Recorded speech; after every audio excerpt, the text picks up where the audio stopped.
Assalamualaikum warahmatullahi wabarakatuh. Selamat siang semuanya.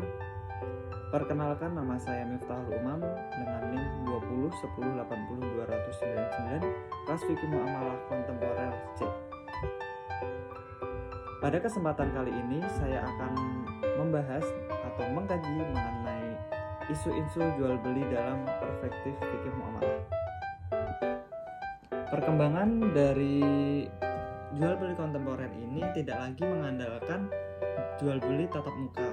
Nah, pada saat ini jual beli dalam aspek kontemporer seiring dengan perkembangan teknologi telah memunculkan bentuk penjualan lainnya seperti jual beli online, di mana jual beli online merupakan salah satu bentuk penjualan yang memanfaatkan teknologi dengan baik, benar, serta memanfaatkan kesempatan yang ada dengan sosial media.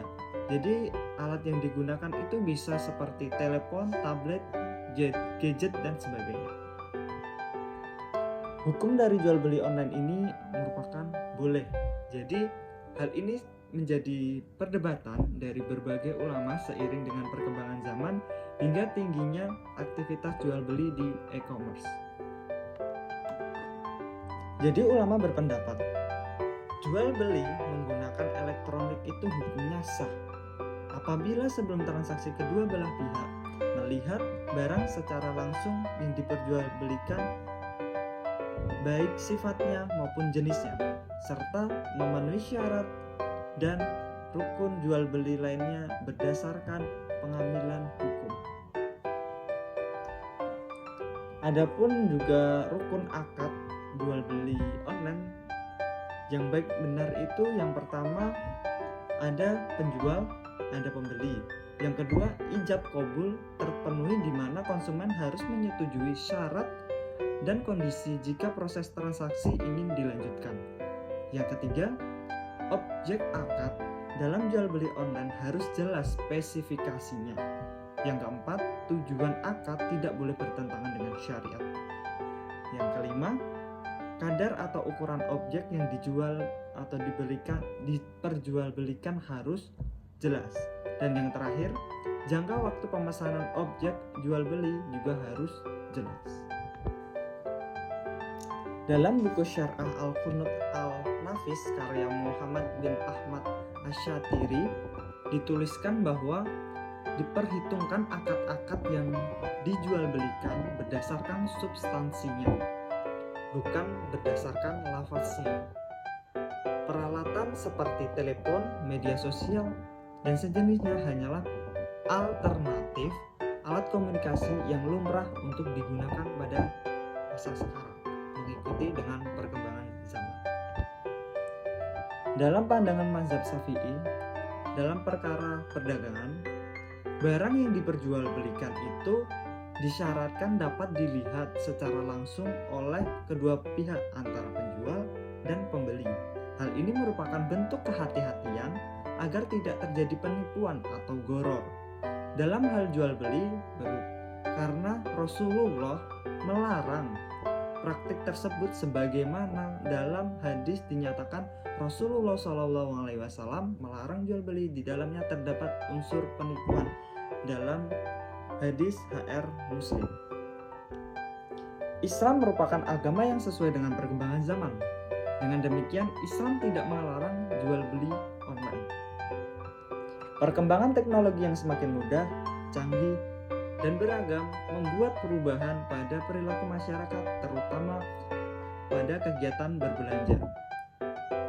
Pada saat ini, media sosial menjadi platform yang sangat digemari oleh masyarakat dikarenakan sangat mudah melakukan kegiatan jual beli secara online.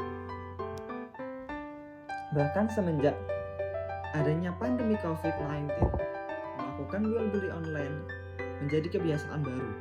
Sistem ini dipilih karena dinilai aman, memiliki pilihan yang sangat beragam. Selain itu juga masyarakat menjadi lebih leluasa memilih barang apa yang dia beli, serta tidak hanya dari produsen dalam negeri, tetapi bisa kita membeli dari produk dari luar negeri dengan secara mudah. Selain karena transaksinya yang cepat, mudah, efektif, dan efisien, jual beli online juga terdapat berbagai macam kelebihan. Antara lain, yang pertama, dalam jual beli online, buka non-stop 24 jam. Yang kedua, proses perbandingan harga yang cepat dan mudah. Yang ketiga, mudah dilakukan oleh siapapun. Dan yang keempat, pembeli tidak perlu mendatangi toko untuk mendapatkan barang. Cukup terkoneksi dengan internet, pilih barang yang diinginkan. Selanjutnya, lakukan pemesanan barang dan barang akan diantarkan di rumah. Yang kelima, menghemat waktu dan transportasi dalam berbelanja, di mana semua barang yang belanjaan kita beli tadi, yang kita pesan melalui perantara media internet, khususnya dalam situs yang menjual belikan barang apa yang kita beli.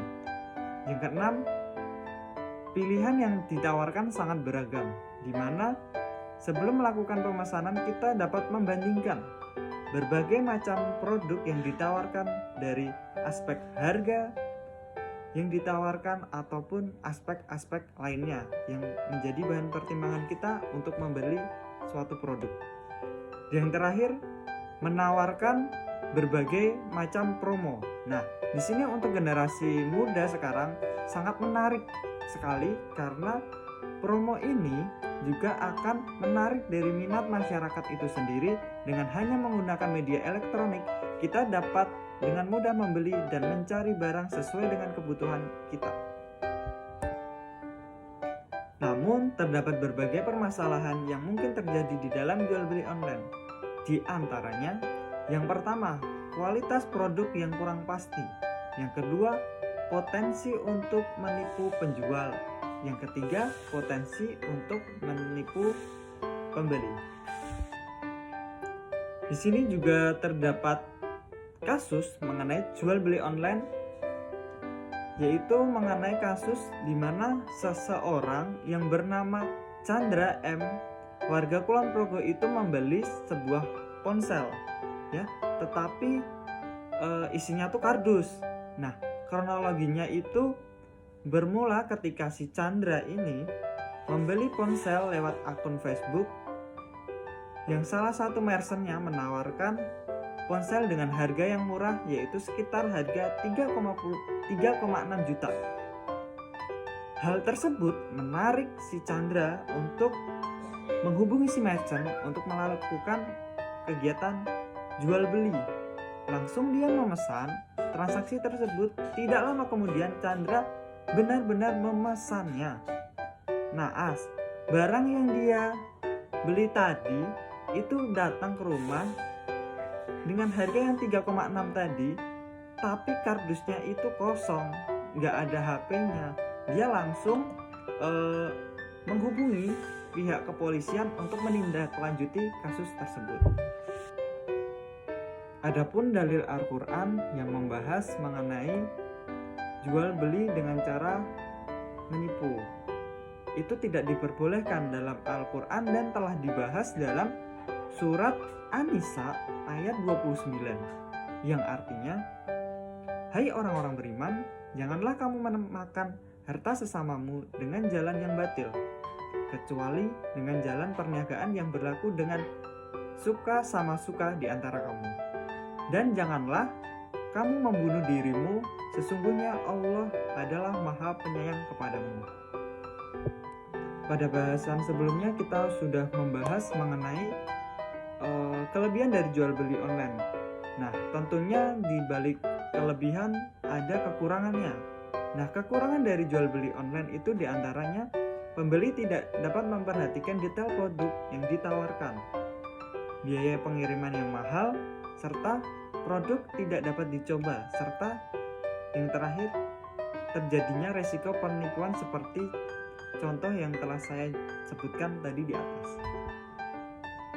Mengingat beberapa kekurangan dan permasalahan dari jual beli online yang telah saya sebutkan di atas tadi, kita perlu mengantisipasi untuk meminimalisir dari penipuan dari jual beli online tersebut.